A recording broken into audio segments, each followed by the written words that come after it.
Welcome back to The Explainer. Today, we're diving straight into a grim, dark, Gothic fable. It's a story that explores this terrifying collision between our desperate, burning need for meaning and the cold, absolute nothingness of the cosmos. It's packed with stark contrasts, deep philosophical dread, and just some absolutely undeniable visual power. Let's get into it. But before we go any further, I want you to hold this exact question in your mind. What happens when the search for meaning collides with the absolute void? Really think about that, because it's the catalyst for the psychological terror and profound isolation we're about to unpack today. It literally cuts straight to the core of the human condition. All right, let's start with Section 1, the summit of nothingness. So emerging like a frozen breath against the deep, cool, blue register of the cosmos, we meet our main figure, the Sapphire Prophet. He's this purely nihilistic entity, wearing a motley, the color of the furthest stars. And he introduces himself to the uncanny jester not as some kind of savior, but as a joke with no punchline.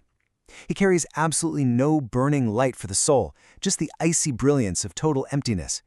He looks at the shifting shadows and asks why seek a total descent when the summit of nothingness is so pristine. He just stands there, squarely at the roaring threshold of the heavens, with this unconditional indifference. From this pristine, icy sapphire threshold, he watches the uncanny synthesis unfold. He is the final negation.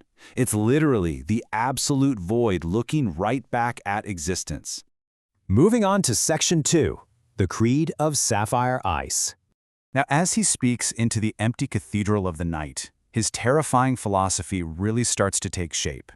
For the prophet, there is no face beneath the cosmic porcelain. The body, it isn't a vessel of meaning. It's literally just a hole where light goes to die. He argues that the spirit's search for answers is nothing but a hollow cry, and our very self-awareness is the ultimate cruelty. He believes convenience should simply vanish into the ice. He actually actively mocks the sacred debt of honesty. Instead of facing the agonizing reality of existence, he just pulls the curtain of the soul tightly closed. For the prophet, it's far better for light to be entirely swallowed by the dark than to risk the warmth of its refraction. It's chilling, right? Which brings us to Section 3. Enter the Pale Inquisitor. Meanwhile, down in the uncanny valley, this icy void meets its ultimate challenge in the Pale Inquisitor. Embodying the Nietzschean shadow and the ugliest man, this grotesque figure is the physical manifestation of our hidden suffering. He is the accumulation of unspoken truths, just aching with humanity's desperate search for meaning in a dark universe. With this weary, incredibly heavy voice, the shadow challenges the prophet's denial. You see, their meeting is the negation of a negation. It's a violent confrontation at the very edge of the void, where pure human suffering collides directly with pure, absolute apathy. But the prophet? He merely sneers. He calls the Inquisitor rot. He completely refuses to see a brother in the wound. To him, all this human suffering is just mere static in this sapphire signal of the end. He absolutely insists that the stars in the pit can never be reconciled. Let's break this down a bit more in Section 4, Geometry versus Human Warmth. Okay, so here is the core dialectic of this entire tragedy. On one side, we have the prophet's sapphire geometry, this cold, irreversible separation that just swallows light. And on the exact opposite side, we have the Inquisitor's human warmth, the confessional vulnerability of the wound, the ember voice, and this desperate longing for a shared, holy meeting place. And of course, the prophet just mocks the very idea of this sacred meeting place. To him, the spirit and the holy only ever find irreversible separation.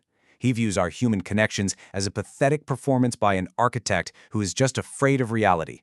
He sees it as a flimsy wall built solely to block out the raw, terrifying radiance of the void. This really forces a profound reflection on our end. Do we, too, seal our most defended hearts behind our own sapphire geometry? Do we hide inside the architecture of convenience just to escape the agonizing, grotesque reality of genuine human connection? It's definitely something to think about. Let's look at Section 5, the Phantom Coin.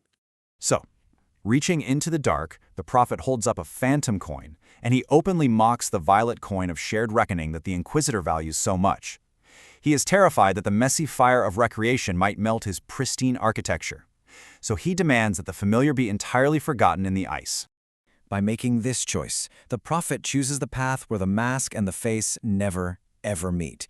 He becomes this dark instrument, playing the music of entropy for a world drifting off to sleep, basically guaranteeing that the stars in the pit will never be reconciled. Finally, we reach Section 6, Descent into Total Isolation. At the roots of the blackened oak, the final tragic synthesis unfolds. While the other jester descends into the unsaid rooms to face the painful truth, the prophet prepares his cold ascent away from the world.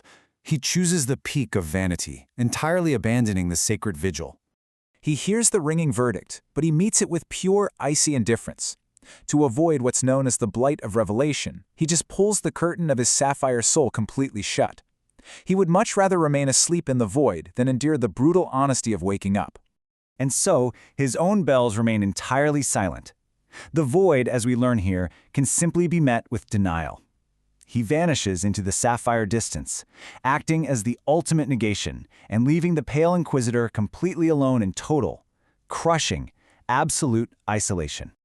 I'm going to leave you with this final thought to ponder from our explainer today. It's a haunting Nietzschean choice. When the bells of honesty ring, will you wake to the painful embers of human meaning, or will you choose the psychological terror of vanishing into the pristine ice of the void? Thank you so much for joining me today. Take a moment and maybe examine your own sapphire geometry.